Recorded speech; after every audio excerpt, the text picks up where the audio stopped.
ప్రపంచవ్యాప్తంగా ఇప్పటి వరకు 950 మందికి బర్డ్ ఫ్లూ సోకింది. H5N1తో డేంజర్ టేల్స్ తప్పవన్నమాట. బర్డ్ ఫ్లూ పోలికే కాదు, మనకు ప్రాణాంతమే. బర్డ్ ఫ్లూ తొలిసారిగా ఇండియాలో 2006లో మహారాష్ట్రలోని నవాపూర్ అనే గ్రామంలో ఒక పౌల్ట్రీ ఫామ్లో బయటపడింది. అప్పటి నుంచి ఏటా మన దేశంలో బర్డ్ ఫ్లూ అనేది ఎక్కడో ఒక చోట కనిపిస్తూనే ఉంది. మహారాష్ట్ర, కేరళ, బెంగాల్, ఒడిస్సా, జార్ఖండ్, ఆంధ్రప్రదేశ్ రాష్ట్రాల్లో దాదాపు 25 సీజన్లలో విరుచుకుపడింది. Avian influenza. ఇంతవరకు బర్డ్ ఫ్లూ ఫేర్తో 90 లక్షల కోళ్లు చనిపోయాయి. వాటితో పాటు పౌల్ట్రీ రంగానికి వేల కోట్ల నష్టాలు కూడా. లేటెస్ట్గా మళ్ళీ దేశవ్యాప్తంగా 7 రాష్ట్రాలు మోత మోగిస్తుంది బర్డ్ ఫ్లూ.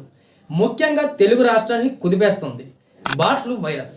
పశ్చిమ గోదావరి జిల్లా తణుకు, తాడేపల్లిగూడెం, ఉంగుటూరు, భీమిడోలు, కొల్లేరు సమీప ప్రాంతంలో కోళ్లు పారల్లో భారీగా కోళ్లు చనిపోయాయి. చూస్తుండగానే లక్షలాది కోళ్లు కుప్పకూలిపోతున్నాయి. కానూరు, వేల్పూరులో ఏకంగా 5 లక్షల కోళ్లు చనిపోయాయి. కొన్ని రోజులుగా వణికిస్తున్న అంతుబట్టని వైరస్ పై కొంత క్లారిటీ అయితే ఉంది. అయినా కోళ్ల నుంచి బ్లడ్ శాంపిల్స్ తీసుకొని భోపాల్లోని యానిమల్ డిసీజెస్ ల్యాబ్కు పంపితే ఇది మరేదో కాదని యానిమల్ ఇన్ఫ్లుయెంజా H5N1 అని తేల్చేశారు. పెరవలి మండలం కానూరు గ్రామంలో కోల్ బ్లడ్ శాంపిల్స్ సేకరించడం జరుగుతుంది. ల్యాబ్ రిపోర్ట్ రాగానే రాజమండ్రిలో అత్యవసర సమావేశం నిర్వహించారు జిల్లా కలెక్టర్. పౌల్ట్రీ ఫార్మ్ చుట్టుపక్కల కిలోమీటర్ దూరం ఏదైతే ఆ ఏరియా ఉందో ఆ ఏరియా అంతా రెడ్ జోన్గా, 10 కిలోమీటర్ల సర్వేలెన్స్ జోన్గా ప్రకటించారు. మనుషులు తిరగడాన్ని కూడా నియంత్రించారు. బర్డ్ ఫ్లూ పాజిటివ్ అని తేలిన కోళ్లను బతికుండగానే పూడ్చిపెట్టాలని, కోడిగుడ్లను నిర్మూలించమని ఆదేశాలు వచ్చాయి. పూడ్చిపెట్టే ఒక్కో కోడికి 90 రూపాయలు చొప్పున పరిహారం కూడా అందిస్తుంది ప్రభుత్వం. లక్షలు పెట్టి దాన వేసి పెంచుకున్న కోళ్లు కళ్ళ ముందే నిమిషాల్లో చచ్చిపోతుంటే లబోదబం అంటున్నారు కోళ్ల ఫారం యజమానులు. కొల్లేరు సరస్సుకు వలస పక్షులు ఎక్కువగా రావడం వల్లే వాటి ద్వారా కోళ్లకు వైరస్ వ్యాపించి ఉంటుందా? చనిపోయిన కోళ్లను శాస్త్రీయంగా ఖననం చేయాలని పౌల్ట్రీ యజమానులు ఆలస్యమే కారణమా? కానీ ఉష్ణోగ్రతలు 32 నుంచి 34 డిగ్రీల మధ్య ఉంటేనే బర్డ్ ఫ్లూ వైరస్ బతుకుతుందంట. ప్రస్తుతం సగటుకు 34 డిగ్రీల పైనే టెంపరేచర్ నమోదవుతుంది. కనుక బర్డ్ ఫ్లూ వ్యాప్తి నియంత్రణలో ఉంటుంది అని అభిప్రాయపడుతున్నారు. కానీ ఉమ్మడి గోదావరి జిల్లాల నుంచి పక్కన ఉన్న ఎన్టీఆర్ జిల్లాకు పాకింది బర్డ్ ఫ్లూ. చనిపోయిన కోళ్లను గొయ్యి తవ్వి ఎక్కడెక్కడో పాతేస్తున్నారు. చికెన్ తింటే అంతేనా, ఫుడ్ కూడా తినొచ్చా లేదా అనే భయాలే ఎటు చూసినా. కోళ్లే కదా అని తేలిగ్గా తీసుకుంటే ఎవరి గొయ్యి వాళ్ళే తవ్వుకున్నట్లే. ప్రజా ఆరోగ్యాలకు ప్రమాదాలు పొంచి ఉన్నాయి. బర్డ్ ఫ్లూ ఎంత లోతుల్లోకి వెళ్ళి కిరికేస్తుందంటే లక్షలాది కోళ్లు మృత్యువాత పడి పౌల్ట్రీ రంగం పూర్తిగా పడిపోయేలా. బ్రాండెడ్ చికెన్ కంపెనీల్లో వందలాది అవుట్లెట్లు మూసుకుపోయేంతలా, అంత పెద్ద KFC వాళ్ళే చికెన్ రేటు కార్డుల్ని మార్చుకునేంతలా, పెళ్లిళ్ళ డిన్నర్లో మెనూల్లో సడన్ గా కనిపించకుండా పోయే అంతలా, తెలుగు రాష్ట్రాల్లో బార్డర్లో టెన్షన్లు పుట్టుకొచ్చేంతలా, అమెరికా హెల్త్ ఎమర్జెన్సీ విధించేంతలా, వరల్డ్ హెల్త్ ఆర్గనైజేషన్ చేతులు ఎత్తేసంతలా సీరియస్ గా మారబోతోంది ఈ సిచ్యువేషన్. కొన్నేళ్ల కిందట ఒకసారి బర్డ్ ఫ్లూ వైరస్ కనిపించింది. కానీ అలా వచ్చి ఎలా వెళ్ళిపోయింది. ఈసారి మాత్రం పౌల్ట్రీ పరిశ్రమను నాశనం చేసేదాకా వదిలేలా లేదు. చనిపోయిన కోళ్ళని భూమిలో పూడ్చిపెట్టాలా లేదా జనవాసాలకు దూరంగా డిస్పోజ్ చేయాలన్నది అధికారుల ఆదేశం.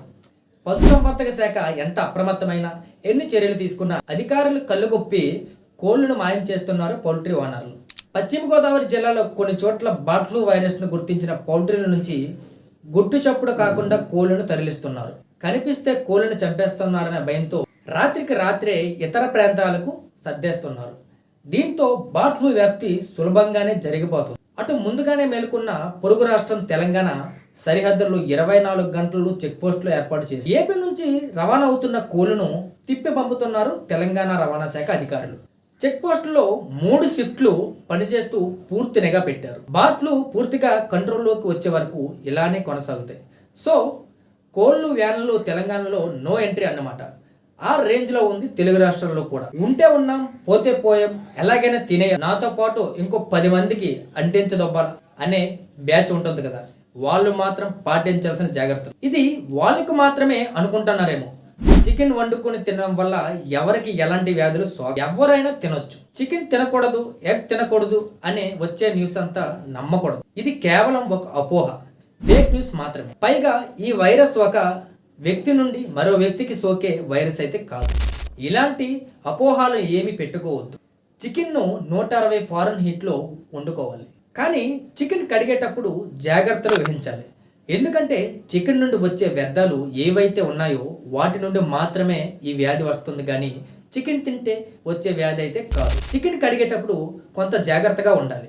ఇవి డాక్టర్లు జారీ చేసే హెచ్చరికలు. ఊపిరి పీల్చుకోవడానికి ఇబ్బంది పడడం, డయేరియా, పొత్తి కడుపులో నొప్పి రావడం, వాంతులు, నడి సంబంధిత సమస్యలు ఇలా అనేక రూపాల్లో బర్డ్ ఫ్లూ సంకేతాలు మనకి కనిపిస్తాయి. నాటుకోడికి సైతం బర్డ్ ఫ్లూ ఎఫెక్ట్ అయినట్లు ఆధారాలు ఉన్నాయి. బర్డ్ ఫ్లూ వైరస్ ఏపీ నుంచి తెలంగాణకు పాకిందా లేదా అనేది తెలియదు. జనంలో మాత్రం వణుకు మొదలైంది. కరీంనగర్ జిల్లాలోని సమ్మక్క సారక్క వేడుకలు జరుగుతున్నాయి. కోడిని మొక్కుగా చెల్లించడం ఆనవాయితీ. అయినా సరే కోళ్ళ వైపు చూడద్దని జంకుతున్నారు. హైదరాబాద్లోని ప్రతిరోజు సగటుకు 6 లక్షల కిలోల చికెన్ అమ్మకాలు జరుగుతున్నాయి. గత వారంలో 210 రూపాయలు కిలో చికెన్. ఇప్పుడు 150 రూపాయలకి ఇచ్చినా కొనేవాళ్ళే లేరు. అయితే ప్రజలను అంతలా భయపెట్టారు. ఈ పుకార్లు ఏదైతే ఉన్నాయో కోళ్ల ఫామ్ యజమానులకు భారీ నష్టాన్ని కలిగించాయి. బర్డ్ ఫ్లూ సోకిన ప్రాంతాల్లో విద్యార్థులకు మధ్యాహ్నం భోజనం కోడిగుడ్లో పెట్టొద్దని విద్యాశాఖ ఆదేశాలు ఇచ్చింది. వారం రోజుల పాటు కోనసీమ జిల్లాలోని అంగన్వాడీ కేంద్రాల్లో, పాఠశాలలకు, సంక్షేమ హాస్టళ్లకు పిల్లలకు కోడిగుడ్లు సప్లై ఆగిపోయాయి. ఎందుకంటే ఇది ఆ ప్రాంతాలలో కనిపించాయి కాబట్టి ఆ ప్రాంతాల వరకే పెట్టొద్దని ఆదేశాలు ఇచ్చింది. అయితే అన్ని హాస్టళ్లలో, స్కూళ్ళల్లో కూడా ఆపేశారు. ఆఖరికి మా దగ్గర కూడా ఆపేశారు. గత నెల 6న అమెరికాలోని నెవాడా డైరీ వర్కర్ ఒకరు H5N1 ఇన్ఫ్లుయెంజా సోకి ఆసుపత్రి పాలై అకాల మరణం చెందాడు. ఆ విధంగా అమెరికాలో మొట్టమొదటి బర్డ్ ఫ్లూ మరణం నమోదైంది. కానీ అమెరికా వెలుపల ప్రపంచవ్యాప్తంగా ఇప్పటి వరకు 950 మందికి బర్డ్ ఫ్లూ సోకింది. వాళ్ళలో సగం మంది దాకా మృత్యువాతన పడ్డారని ఒక రిపోర్ట్ చెబుతోంది. 2021 జులైలో 11 ఏళ్ల బాలుడు తీవ్ర అనారోగ్యంతో ఢిల్లీ ఎయిమ్స్ లో అడ్మిట్ అయి చనిపోయాడు. ఇది బర్డ్ ఫ్లూ సోకడం వల్లే జరిగిన మరణమని నిర్ధారణ అయింది. సో బర్డ్ ఫ్లూ కోళ్ళకే కాదు, మనకు ప్రాణాంతమే. H5N1 తో డేంజర్ టేల్స్ తప్పవన్నమాట. ఇదే సమయంలో ఏపీ గవర్నమెంట్ కూడా ఒక స్టేట్మెంట్ అనేది రిలీజ్ చేసింది. బర్డ్ ఫ్లూపై ఆందోళన చెందాల్సిన అవసరం లేదని మంత్రి అచ్చెన్నాయుడు స్పష్టం చేశారు. ఉడికించిన చికెన్, గుడ్లు తింటే ప్రమాదం ఏమీ లేదని తేల్చి చెప్పారు. బర్డ్ ఫ్లూపై సోషల్ మీడియా కొన్ని పత్రికలు భయాందోళన సృష్టిస్తున్నాయని, అలాంటి వాటిపై చర్యలు తీసుకుంటామన్నారు. కేంద్రం శాస్త్రవేత్తలతో చర్చించామని, కోళ్లకు వ్యాధి సోకిన ప్రాంతానికి 1 కిలోమీటర్ పరిధికే ఇది పరిమితం అవుతుందని చెప్పినట్లు వెల్లడించారు. మొన్నటికి మొన్న కరోనా ప్రపంచాన్ని ఎంత ఇబ్బంది పెట్టిందో అందరికీ తెలిసిన విషయమే. కొంత జాగ్రత్త ఉంటే మనకు మంచిది. నా ఉద్దేశం ప్రకారం కొన్ని రోజులు చికెన్ అవాయిడ్ చేస్తే బెటర్. మా అమ్మ కేఎఫ్సీలో మంచి ఆఫర్ ఉందంట, పోదామా? పోదాం.